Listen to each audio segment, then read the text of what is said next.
The first time I saw the house, I thought it looked like a prison, not the kind with bars and concrete walls, but the kind that traps you slowly, quietly, until you forget what freedom ever felt like.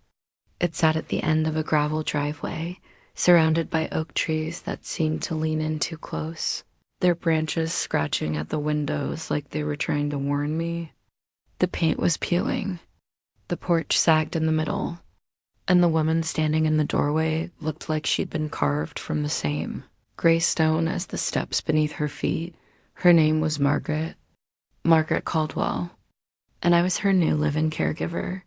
I was 23 years old, drowning in student debt from a nursing degree I'd barely finished, and this job, this isolated, underpaid, 6 days a week position in the middle of nowhere, Georgia, was the only offer I'd received in 3 months of searching. My mother had called it a blessing. My boyfriend at the time had called it career suicide. I called it surrender. The agency had been vague about the details. Elderly woman, some mobility issues, needs assistance with daily tasks. They hadn't mentioned that the house was 40 minutes from the nearest town, or that there was no cell service past the county line, or that Margaret Caldwell had gone through 7 caregivers in 2 years. Most of them don't last a month, the agency director had said, her voice crackling through my phone as I drove down that long gravel driveway for the first time. But I have a good feeling about you, Hannah. You seem resilient. Resilient. That's what people called you when you'd learned to stop complaining about being tired. Parked my beat-up Honda Civic next to a rusted pickup truck that looked like it hadn't moved since the Carter administration, and grabbed my 2 duffel bags from the trunk. Everything I owned fit into 2 bags. That should have felt liberating, but it just felt small. Margaret was still standing in the doorway when I climbed the porch steps. She was taller than I'd expected, with silver hair pulled back in a tight bun and eyes the color of January rain. She wore a cardigan despite the August heat, buttoned all the way up to her throat. You're late, she said. I checked my phone. No signal, but the time still worked. I'm 10 minutes early, actually. Then my clock is fast. She turned and walked into the house, leaving the door open behind her. I took that as an invitation. The inside was worse than the outside. Not dirty exactly, but suffocating. Every surface was covered with thin stacks of yellowed newspapers, porcelain figurines, dusty books, mason jars filled with buttons and pennies, and God knows what else. The air smelled like mothballs and furniture polish, and something else I couldn't quite identify. Something sad. Your room's upstairs, Margaret said without turning around. Second door on the right. I eat dinner at 6. Breakfast at 7. I don't like noise after 9. Okay. I followed her through a narrow hallway lined with photographs. Black and white. Faded color. All featuring people I didn't recognize, frozen in moments that belonged to someone else's life. The bathroom is shared, she continued. I go to bed at 10. I wake up at 5. I'll need help with my medications, but I can still dress myself, so don't go thinking you need to follow me around like some kind of shadow. I wouldn't, the last girl did. Drove me half mad. We reached the kitchen, and she finally turned to look at me. Really look at me. Her eyes moved over my face like she was reading something written there in a language only she understood. You're younger than I expected, she said. I'm 23. That's what I mean. She pulled out a chair and sat down slowly, gripping the table for support. They usually send me the old ones, the burnt-out ones who can't get work anywhere else. I didn't know what to say to that, so I said nothing. Well, she continued, I suppose we'll see how long you last. That first night, I lay in the narrow twin bed in my new room and stared at the water-stained ceiling, listening to the house settle around me. The walls creaked. The pipes groaned. Somewhere in the dark, a clock ticked like a metronome, counting down the minutes of my sentence. I thought about calling my mother, but there was no signal. I thought about my ex-boyfriend Marcus and the fight we'd had before I left. He'd wanted me to turn down the job, to keep looking for something closer to home, something that didn't require me to disappear into the woods like some kind of exile. "You're giving up," he'd said. "You're running away." Maybe he was right. Maybe I was running. But what he didn't understand, what nobody seemed to understand, was that sometimes running away is the only way to survive. I pulled the thin blanket up to my chin and closed my eyes, trying to ignore the annoying feeling in my stomach that I'd made a terrible mistake. The days fell into a rhythm quickly, too quickly. I woke up at 6:30, got dressed, and went downstairs to help Margaret with her morning routine. She took 11 different pills, each one pulled from an old candy. 10 she kept in the kitchen cabinet and drank them down with black coffee that smelled like burnt rubber. Then I'd make breakfast. Scrambled eggs, dry toast, half a grapefruit. The same thing every single morning. She didn't talk much during breakfast. She'd sit at the kitchen table with the newspaper spread out in front of her, reading every word even though most of the news was a week old. The nearest store that carried papers was 20 minutes away, and she only went into town once a month, so she read the same paper over and over. Like the words might change if she looked hard enough. After breakfast, I'd help her into the living room, where she'd sit in her armchair, a faded blue recliner with a permanent indent shaped like her body, and work on her crossword puzzles. She did one every day, never missed, and she never asked me for help, even when I could see her staring at the same clue for 20 minutes. "I've been doing these since 1967, she told me once. "I'm not about to start cheating now." While she worked on her puzzles, I'd clean. Dusting, sweeping, wiping down surfaces that didn't really need wiping. Anything to stay busy. Anything to make the hours pass faster. Lunch was at noon. Dinner at 6. Both meals were simple, almost aggressively plain. Margaret didn't like seasoning. "It masks the flavor," she'd say, as if the boiled chicken breast and unsalted green beans had any flavor to mask. After dinner, we'd sit in the living room again. She'd read old paperback novels with cracked spines and missing pages, and I'd watch TV with the volume low, scrolling through channels that barely came in through the ancient antenna on the roof. At 9 o'clock.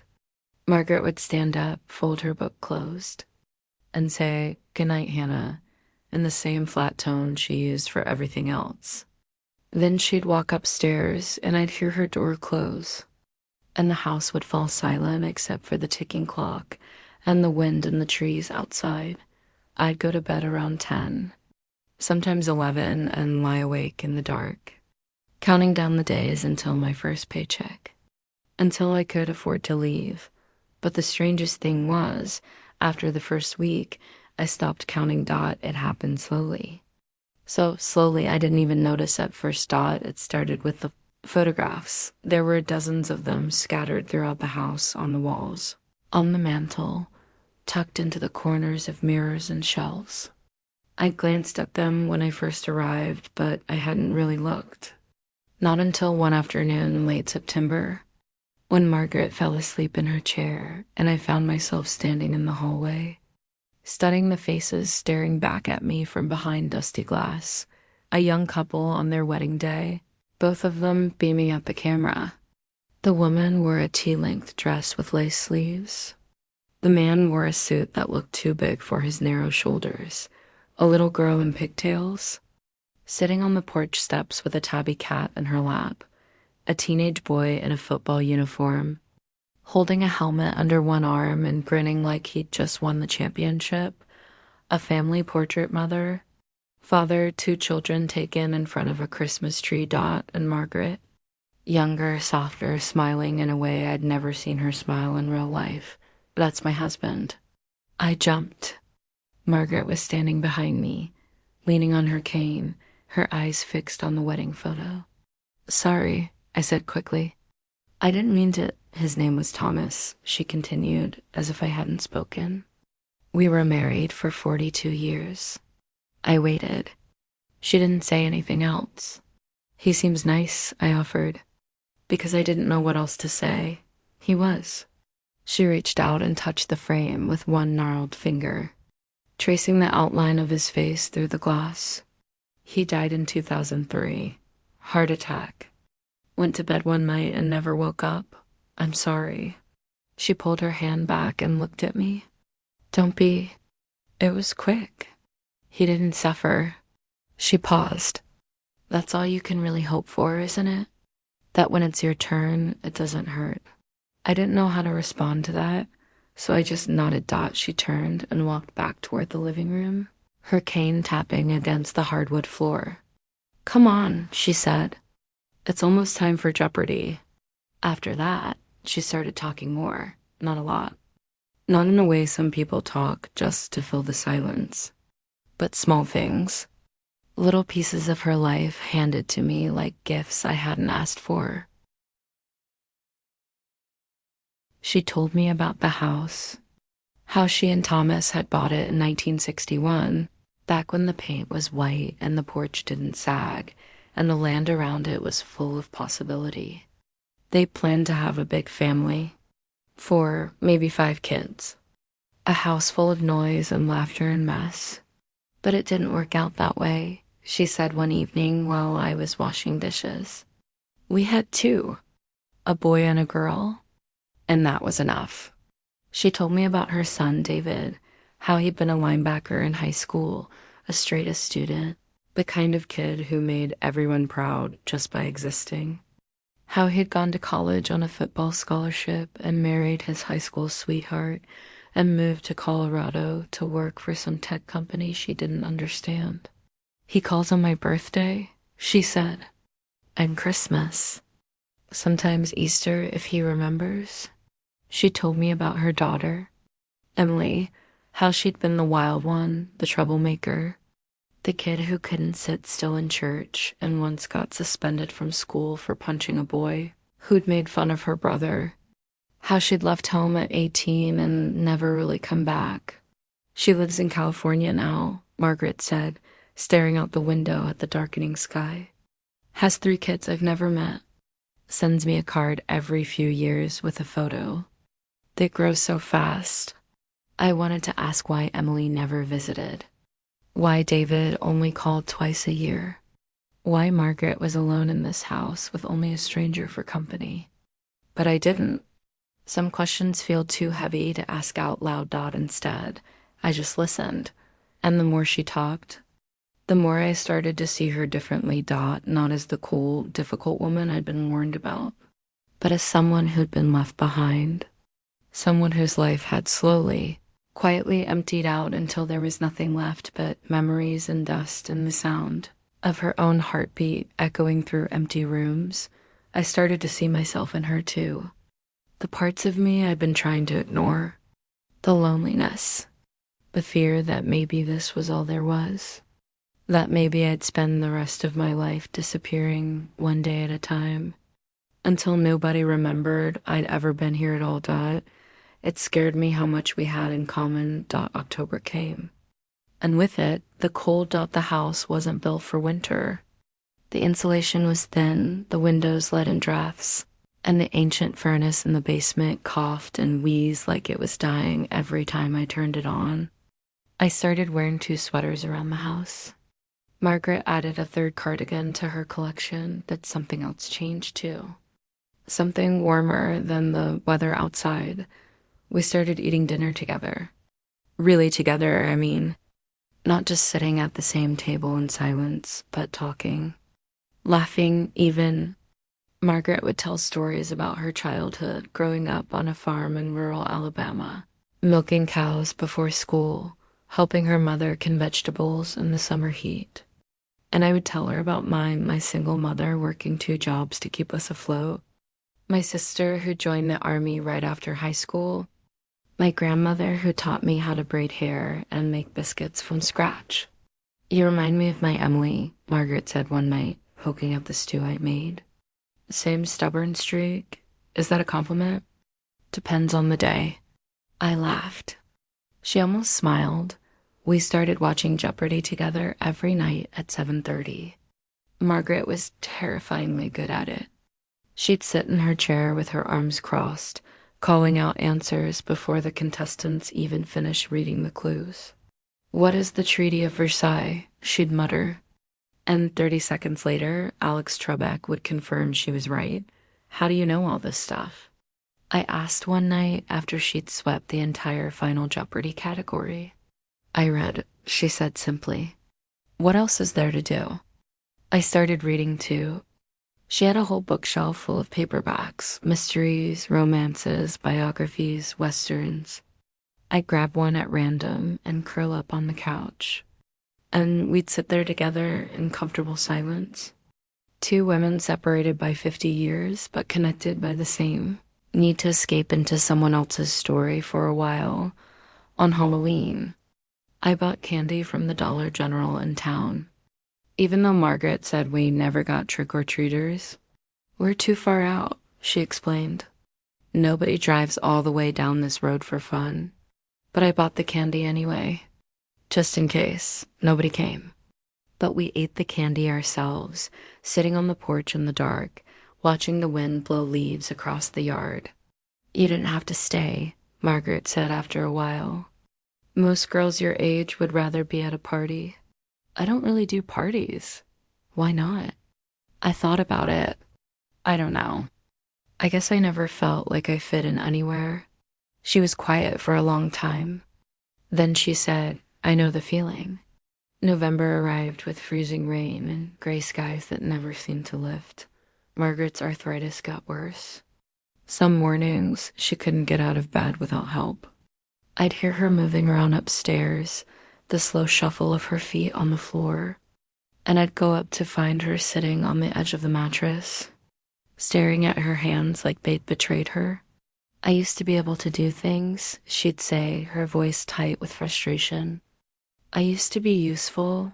"You're still useful," I'd tell her. "Don't lie to make me feel better." But I wasn't lying. Not really. Because somewhere along the way, taking care of Margaret had stopped feeling like a job and started feeling like something else. Something that mattered. I started cooking real meals: pot roast, mashed potatoes, green bean casserole, the kind of food my grandmother used to make. Margaret would watch me from her chair, her eyes following my movements around the kitchen. "You're a good cook," she said one night. "Thanks. My grandma taught me." "Is she still alive?" "No, she died when I was 16. Margaret nodded slowly. "I'm sorry, me too." We were quiet for a moment. Then Margaret said, "You know, I haven't had a real Thanksgiving dinner in 10 years. I looked up from the stove. "Why not?" "Nobody to cook for." She shrugged. Seemed like too much effort for just me. I turned off the burner and wiped my hands on a dish towel. "Well," I said, "we should change that." Her eyes met mine. "You want to spend Thanksgiving with an old woman?" "I don't have anywhere else to be." She studied my face for a long moment, like she was trying to decide if I meant it. Then she nodded once. "All right then." That Thanksgiving, I cooked a turkey. A real one, 14 pounds, with stuffing and cranberry sauce and sweet potato casserole and rolls and pumpkin pie. I set the table with Margaret's good china, the kind she kept wrapped in newspaper in the back of the cabinet, the kind she said she was saving for special occasions. "This is a special occasion," I told her when she tried to protest. We sat down at noon. Just the two of us, and for the first time since I'd arrived. The house didn't feel empty. It felt full. Full of warmth and the smell of butter and the sound of silverware clinking against plates. Margaret ate slowly, savoring every bite. And when she was finished, she set down her fork, folded her napkin, and looked at me with something in her eyes I'd never seen before. "Thank you." "Hannah," she said quietly, and I realized with a strange ache in my chest, that I couldn't remember the last time someone had thanked me for anything. You're welcome, I whispered. December came too fast. The agency called on a Tuesday morning while Margaret was napping and I was folding laundry in the living room. My phone actually had signal for once, a rare miracle, and I almost didn't answer. Hannah, hi. It's Brenda from the agency. Oh, hi. Listen, I wanted to give you a heads up. We've had an opening come up at one of our facilities in Atlanta. Full-time position, benefits, much better pay than what you're making now. And it's closer to civilization. She laughed. I thought you might be interested. I looked around the living room, at the stacks of books on the coffee table, at the crossword puzzle Margaret had left on the armrest of her chair, at the photographs on the mantel. How much better? I heard myself ask. She named a number that was almost double my current salary. That's wow, right? And you'd be working in a real facility with other nurses, proper equipment, actual weekends off. It's a much better opportunity, Hannah. I really think you should consider it. When would I start? January 2nd. Gives you time to wrap things up where you are. I swallowed hard. Can I think about it? Of course. But I need to know by next week. This position won't stay open long. Okay, I'll let you know. I hung up and sat there on the couch, staring at my phone like it had just delivered news of a death in the family. Better pay, better hours, a real career, everything I'd wanted when I first took this job. So why did the thought of leaving make me feel like I couldn't breathe? I didn't tell Margaret about the call. Not at first. I kept thinking I would. I'd open my mouth to say something during dinner or while we were watching TV, or during one of those quiet moments when we were both reading and the only sound was the clock ticking in the hallway. But the words would get stuck in my throat and I'd swallow them back down. A week passed. Then another. Brenda called again. Hannah, I really need an answer. They're starting to interview other candidates. I know. I'm sorry. Is something wrong? I thought you'd jump at this opportunity. I did too, I admitted. I need a little more time. She sighed. I can give you until Monday, but that's it.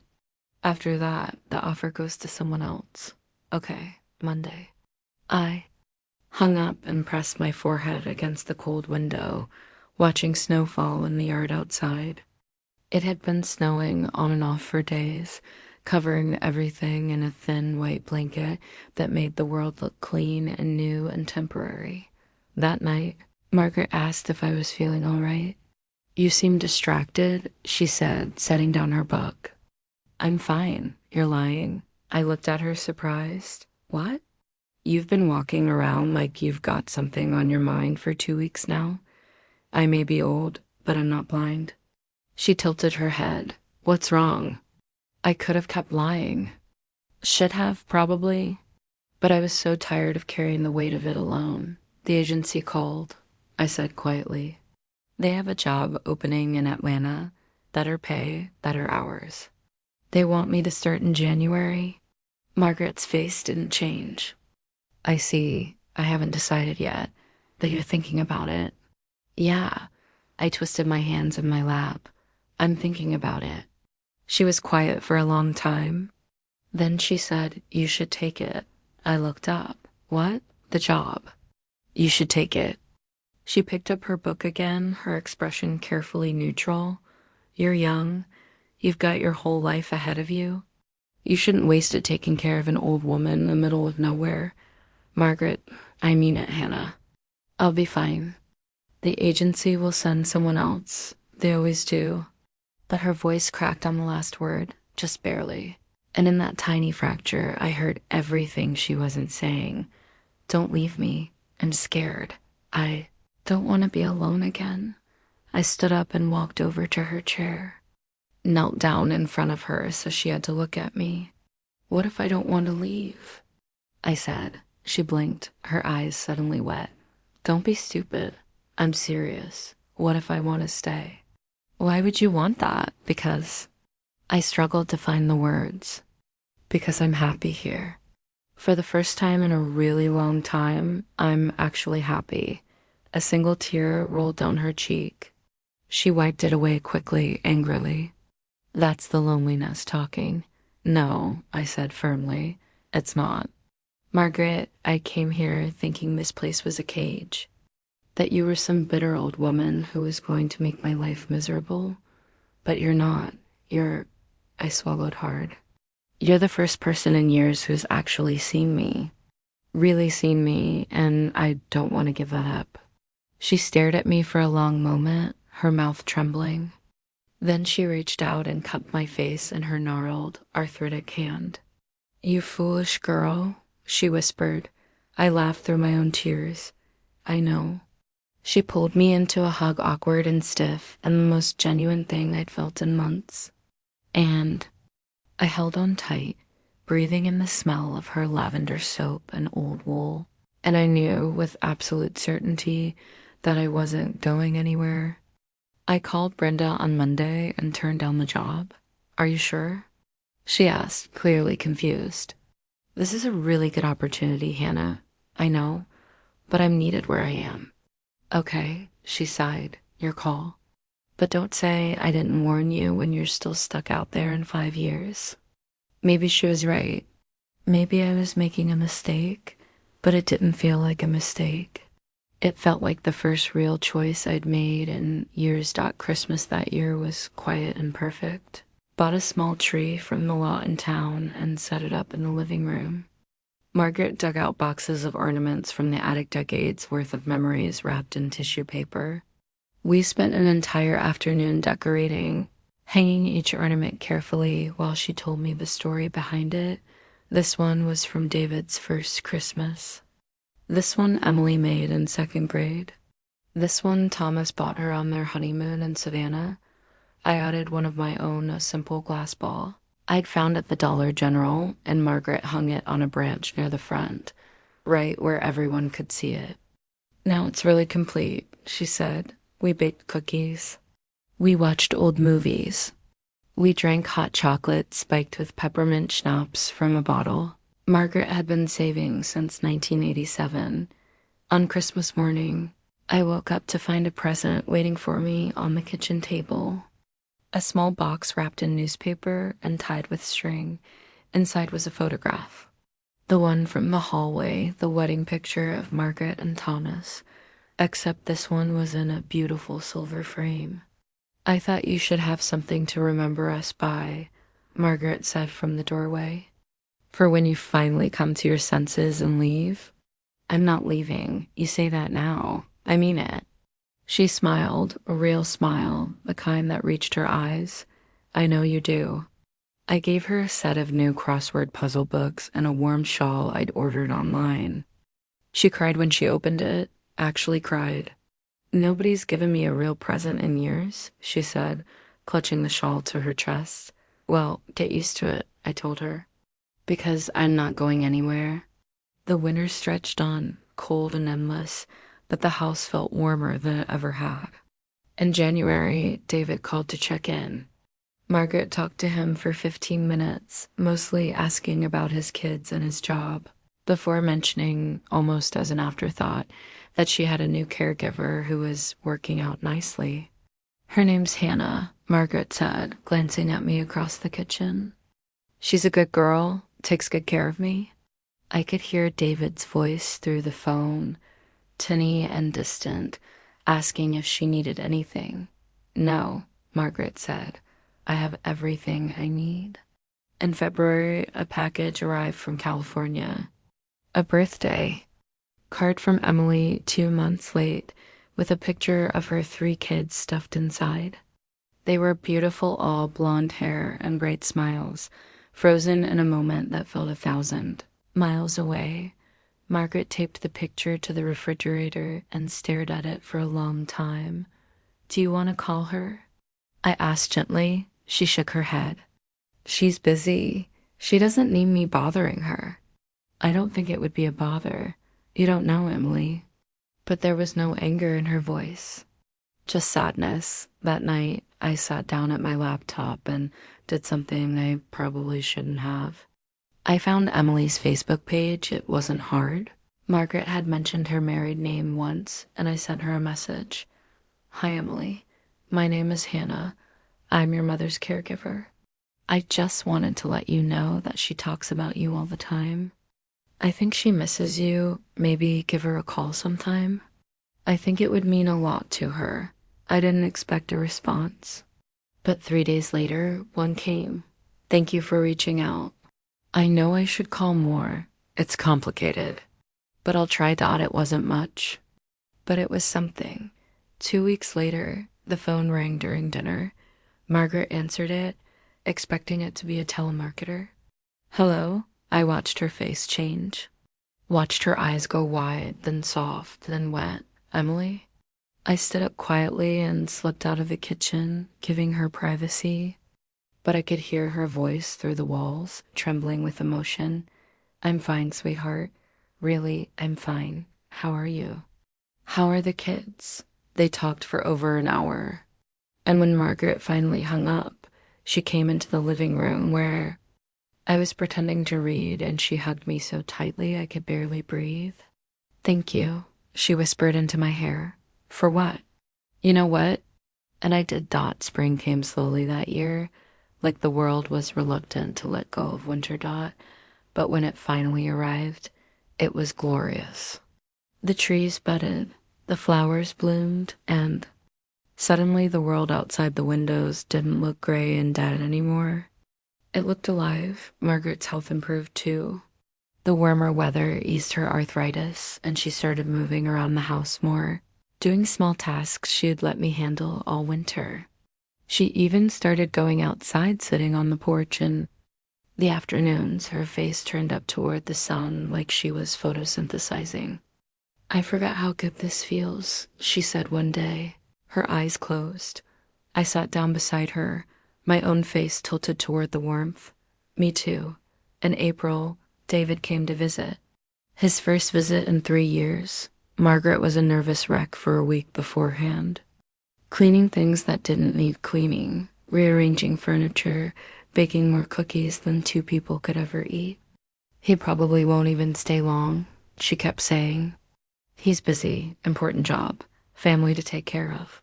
But when David pulled up in his rental car and climbed out, a tall, broad man in his mid-50s with his mother's eyes, Margaret practically ran down the porch steps to meet him. They hugged for a long time, and when they finally pulled apart, both of them were crying. David stayed for 3 days. We all had dinner together every night, and I got to hear stories about Margaret I'd never heard before. About how she used to make the best peach cobbler in the county. How she'd driven David to football practice every single day for 4 years, never missing once. How she'd sat in the front row at every game, cheering louder than anyone else. You were the best mom, David said on his last night, his voice thick with emotion. I'm sorry I don't say that enough.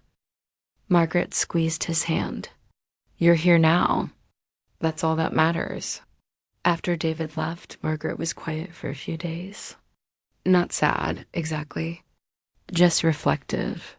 I think I spent too many years being angry, she said one morning while we were having coffee on the porch. Angry at the kids for leaving. Angry at Thomas for dying. Angry at myself for getting old. That's understandable. Maybe, but it didn't help anything. She looked at me. You know what did help? What? You. I felt my throat tighten. Margaret, I mean it. You saved me, Hannah. From myself. From this house. From the loneliness that was eating me alive. She reached over and took my hand. I don't think I ever said thank you. You don't have to. Yes, I do. Her grip tightened. Thank you for staying. Thank you for seeing me. Thank you for making me feel like I still matter. I couldn't speak, could barely breathe. I just held her hand and watched the sun rise over the oak trees, feeling more at home than I'd ever felt in my entire life. In May, Emily called again, and then again the next week.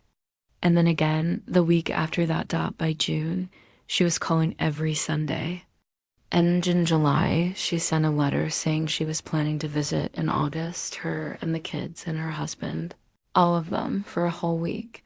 Margaret cried when she read the letter. Happy tears, the kind that don't stop. I never thought, she whispered, I never thought I'd see them again. You're going to, I said, hugging her. They're coming home. We spent the rest of July preparing. Cleaning, organizing, making up the spare bedrooms. Margaret moved through the house with more energy than I'd seen since I arrived. Dusting picture frames and washing windows and humming old songs under her breath. I want everything to be perfect, she kept saying. It will be. And it was dot Emily arrived on a Saturday in early August, driving a minivan packed with suitcases and children and noise. So much noise.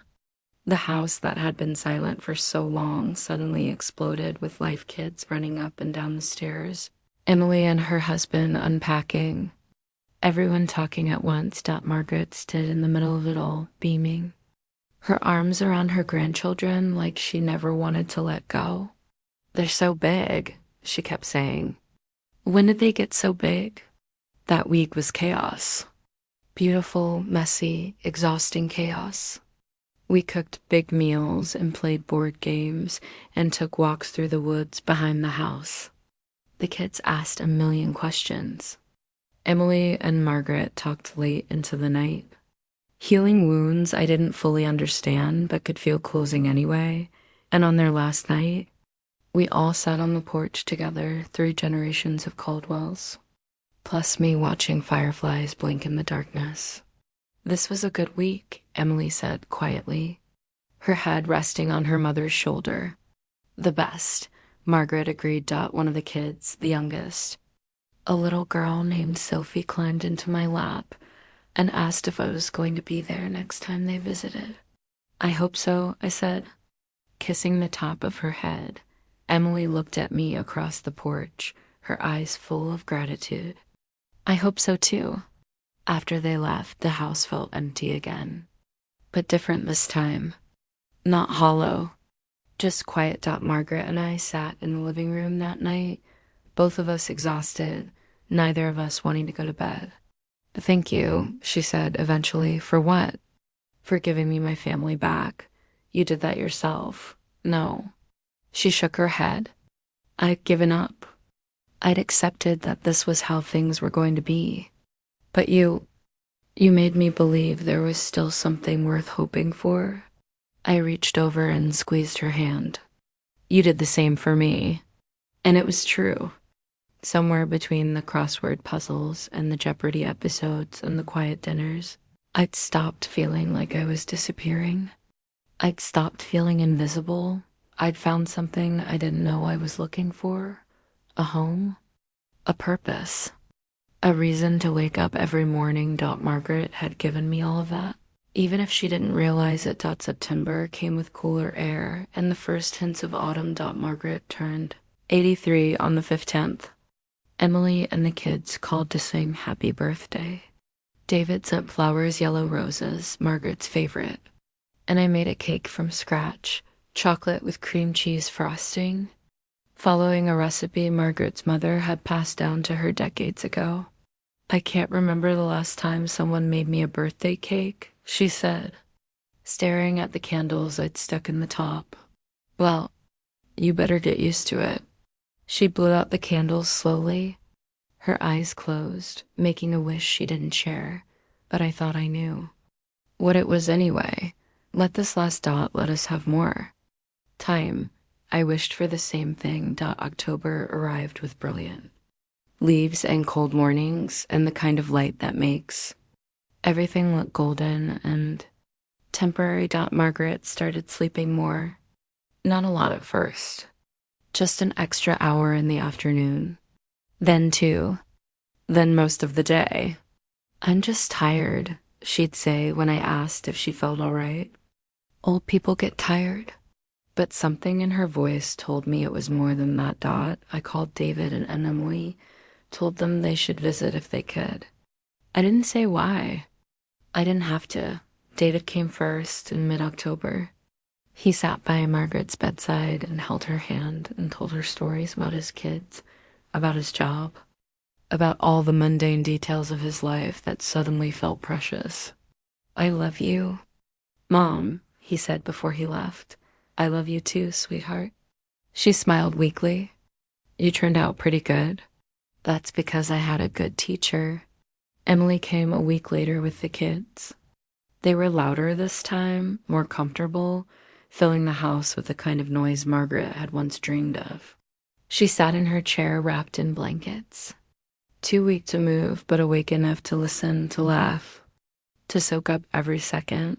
On their last night, after the kids were asleep, Emily and I sat together on the porch. Thank you for calling me, she said quietly. Back in February. I needed that push. I'm glad I did. I wasted so much time being angry, she continued, her voice breaking. At her, at myself, at everything. And now, she wiped her eyes. Now I'm running out of time to make it right. You already have, I told her. She knows you love her. That's all she ever wanted. Emily nodded, tears streaming down her face. Will you stay with her? Until the end? Of course, thank you. She squeezed my hand. Thank you for loving her when I couldn't. After Emily left, it was just the two of us again. The house was quieter than ever. Margaret barely left her room anymore. I'd bring her meals on a tray soup, mostly. The only thing she could stomach, and sit with her while she ate tiny, slow bites. We didn't talk much. There wasn't much left to say, but I'd hold her hand, read to her from her favorite books, put on old movies we'd watched together, the sound low enough not to bother her, but loud enough to fill the silence. And sometimes, in the middle of the afternoon, when the light came through the window just right, she'd look at me and smile. You're a good girl. Hannah, she'd whisper, you're pretty good yourself. On a Tuesday morning in late November, Margaret didn't wake up. I'd gone into her room with breakfast like I did every morning, and I found her lying peacefully in bed, her hands folded on her chest, her face calm and still.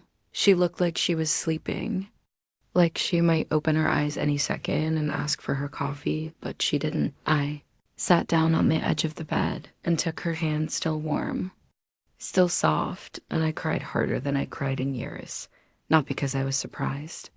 I'd known this was coming, had been bracing for it for weeks, but because I wasn't ready, because I wanted more time, because even though I'd only known her for 1.5 years, she'd become the most important person in my world.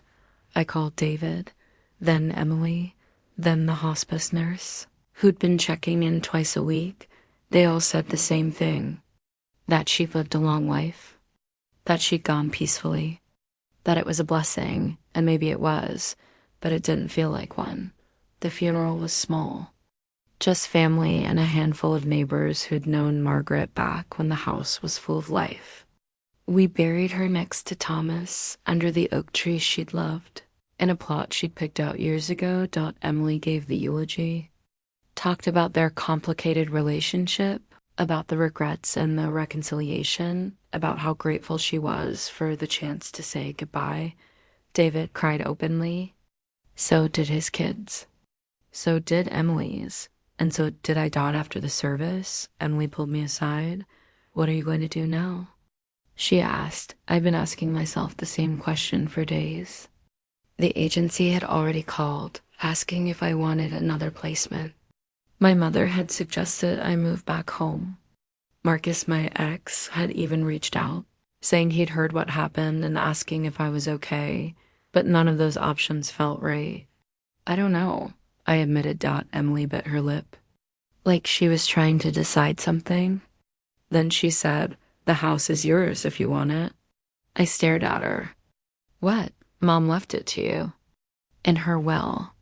She updated it a few months ago. Emily's eyes filled with tears. She said you made it a home again, that you should have it. Emily, I can't. Yes, you can. She took my hands. Please, David and I both agreed. It's what she wanted. And honestly, ... She glanced back at the house, standing quiet and solid in the distance. It would make me happy to know someone who loved her is living there, taking care of it. I couldn't speak, could barely breathe. Think about it, Emily said. You don't have to decide right now, but the offer stands. I thought about it for 3 days, and then I moved my things from the guest room into the master bedroom, the one Margaret had slept in for 60 years. And I decided to stay, not because I had nowhere else to go, but because this was where I belonged. That winter, I painted the porch, fixed the sagging boards, replaced the broken shutters. I cleared out some of the clutter, not all of it, but enough to let the house breathe. I kept the photographs, all of them, added a few of my own. I planted flowers in the spring, the kind Margaret used to talk about wanting but never got around to planting herself. And slowly, quietly, I built a life. The agency kept calling, asking if I wanted to go back to work. And eventually, I said yes. But on my terms, I started taking patients here, at the house. People who needed care but didn't want to go into a facility. People who were scared and lonely and looking for somewhere safe to spend their final days. Turned the guest room into a proper care room. I hired a part-time nurse to help. I contacted hospice and set up a partnership. And one by one, people started coming to Anne. Elderly man with cancer who wanted to die somewhere. That felt like home. A woman with dementia who needed around-the-clock care. A veteran who lost everything and just needed someone to sit with him. I took care of them all. Fed them, bathed them, held their hands, listened to their stories, and when it was time, I stayed with them. Made sure they weren't alone, made sure they died with dignity. Emily visited twice a year with the kids. David came when he could. They both told me how proud they were, how grateful. Mom would love this, Emily said one summer afternoon, watching me help an elderly woman into her wheelchair. She'd love knowing that the house is still full of life. I hope so, I said. I know so. The years passed. Not quickly, but not slowly either. Just steadily, like water flowing downstream. I turned 25, then 28, then 30. I never moved away. Never felt the urge to, because I'd finally found what I'd been searching for all along. Not a career, not a relationship, not some grand purpose that would make me feel important, just a place where I mattered, where what I did made a difference, a place where people saw me, really saw me, and where I could see them too. I thought about Margaret every single day, her voice in my head guiding me, her strength in my bones keeping me steady, and sometimes, on quiet mornings when the light came through the windows just right, I swear I could feel her there, sitting in her armchair with her crossword puzzle, watching me with those January rain eyes, proud of the woman I'd become. I thought I was being sold into a cage when I first drove down that gravel driveway all those years ago. I thought I was surrendering, giving up, disappearing into nowhere, but I was wrong. I wasn't entering a cage, was entering a sanctuary, a place where broken things could heal, where lonely people could find each other, where two women separated by 50 years could become family. Margaret gave me that, and now I was giving it to others. The house still creaked, the pipes still groaned, the oak trees still scratched at the windows, but it wasn't a prison anymore. It was home, and I was exactly where I needed to be. On the anniversary of Margaret's death, I made chocolate cake with cream cheese frosting. I put a single candle in the center and carried it outside to the oak trees where she was buried. Happy birthday, Margaret, I whispered to the stone. I miss you. Every single day I miss you. The wind rustled through the leaves, and somewhere in that sound, I heard her voice. I miss you too, sweetheart. But I'm so proud of you. I smiled through my tears. I know, I said. I can feel it. And I could. I sat there until the candle burned down, watching the sun set over the house, my house now, and I thought about how strange life was. How the things we think will destroy us sometimes end up saving us. Instead, how the people we think we're supposed to take care of end up taking care of.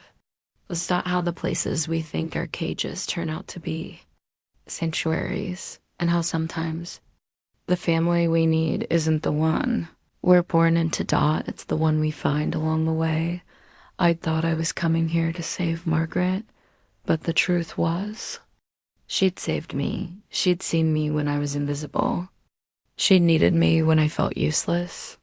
She'd loved me when I thought I was unlovable, and in return, I'd given her back her family, her joy, her reason to keep going. We'd saved each other, and that was the most beautiful thing I'd ever been part of. I stood up slowly, brushing dirt from my knees, and walked back toward the house. The porch light was on, warm and golden and welcoming. Inside, a new patient was waiting.